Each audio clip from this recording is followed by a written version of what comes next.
Hello guys, welcome to my channel. Today I would like to talk about Sid and Orphe early value discussion. Both characters are already available in the beta and you can find plenty of gameplay footage online. In this video I want to focus more on the value side of things, whether these two characters are worth saving your pulse for or if they're an easy skip. Let's also start with a quick overview of both characters. We'll begin first with Sid since she's gonna be in the first half of this patch. Sid might be an attack electric DPS, but in actuality she has now a lot of supportive capabilities. Sid core passive provides great strong supportive capabilities. Effectively, you require an attacker that is not Sid within the team that has the highest attack.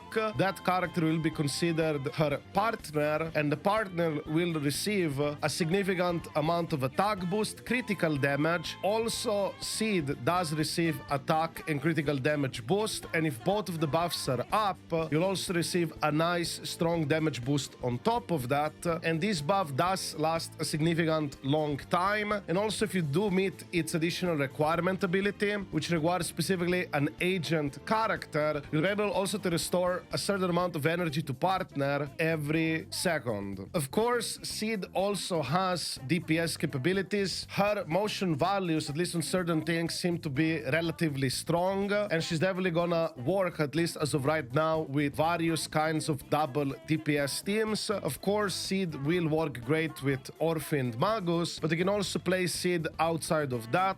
As of right now, Sid does not have any aftershock within her kit. However, with M2, she does get aftershock. At least I believe some of her attacks now become aftershocks, or at least count as aftershock. So as of right now, there should be some of the older attacker units that you could effectively pair up with Sid, such as Zombie or Soldier 11. But definitely by the design, it seems that Sid is kind of intended to work best with Orphe and Magus. There might be certain parts of Orphe that are not necessarily gonna synergize perfectly with Sid, but it should still be really good and effectively best in slot for Sid. So if you're interested in getting Sid, you will kind of want to go for Orphe and Magus to make it stronger. But I definitely see a lot of potential with Sid in the future, because if they're releasing any more attack agents, and you can easily play something like double attack meta with Sid, plus using a stunner such as Trigger, you'll be able to do probably quite a lot. Also, what I like about Sid, I guess to some extent very similar to Hugo Vlad, it does kind of give you flexibility where you can play a team without support, so you can use supports elsewhere, so you don't really have to use Astra within this team, because Sid already provides good attack, critical damage, damage buffs, and so on. So you should be able to just, play double attack, of course, with the stunner, and have a nice Astra or other support in another team. Also do know that synergy with Zombie and Sid, it also might get changed further from making of this video, just as a heads up.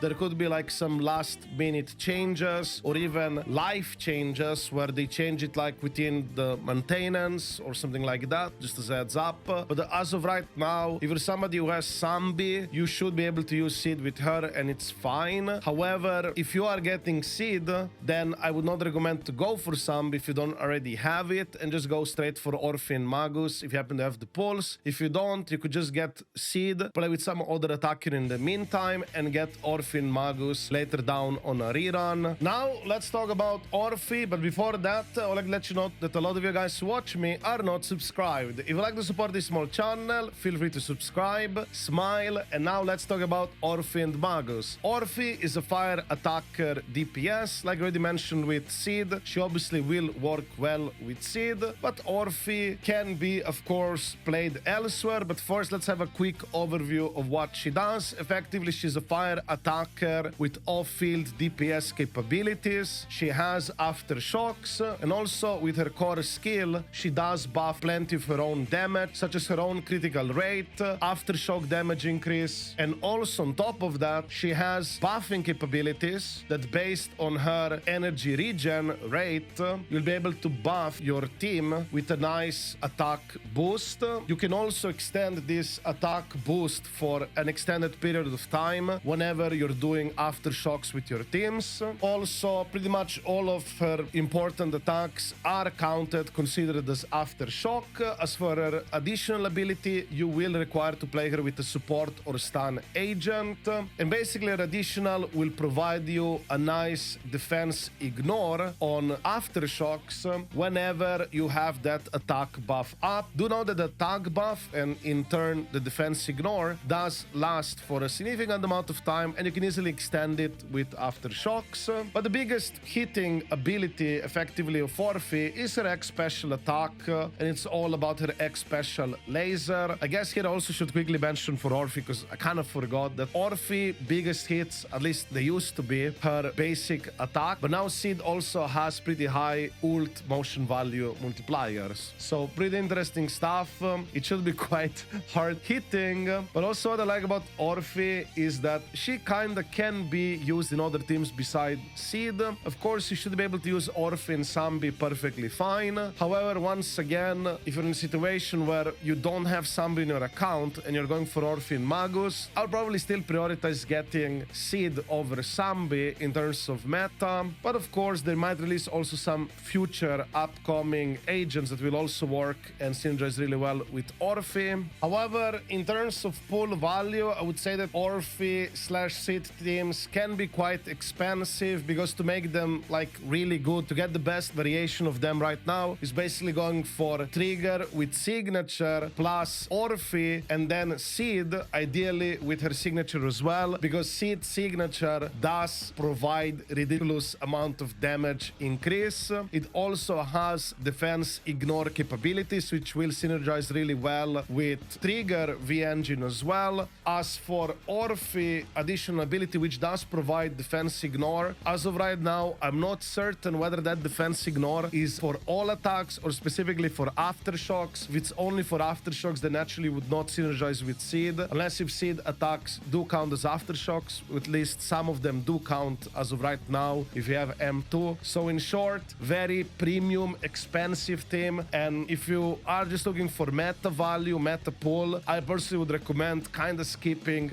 2.2 patch and just waiting for 2.3 or even 2.4 whenever we get that Void Hunter title, popular characters, whatever it's gonna be, because there's definitely gonna be coming one very soon in the near future, and that's kind of what I would recommend focusing on. These type of characters in at least 2.2 patch kind of feel something in between, and they certainly can work well, but if you plan to get them like at M0, no V engines, I don't know how well will this age over time, honestly. Of course, if you like the characters, go for them, but in terms of meta, I would say 2.2 is a very easy skip. However, also I guess it's fair to mention, if you already have certain characters such as like Trigger with her signature and potentially Sambi in your account, like you basically already have like parts of the team, then sure, you could go for it. But if you're starting completely like from scratch, and also the likelihood of a very near in the future Trigger rerun is very possible, so there might be like a lot of pulls you'll have to do at once, and you know, that's expensive. As a free to play, you're not gonna get so many pulls in a short amount of time, and yeah, that's pretty much it, I guess. But nevertheless, I think they will be okay in the meta, but in terms of cost value, I just don't see it. Do let me know in the comments down below what you guys think of these two characters, and of course, if you like this video, don't forget to give it a like and all that stuff. Smile. I wish you a wonderful day, guys, and see you in the next video. Ciao.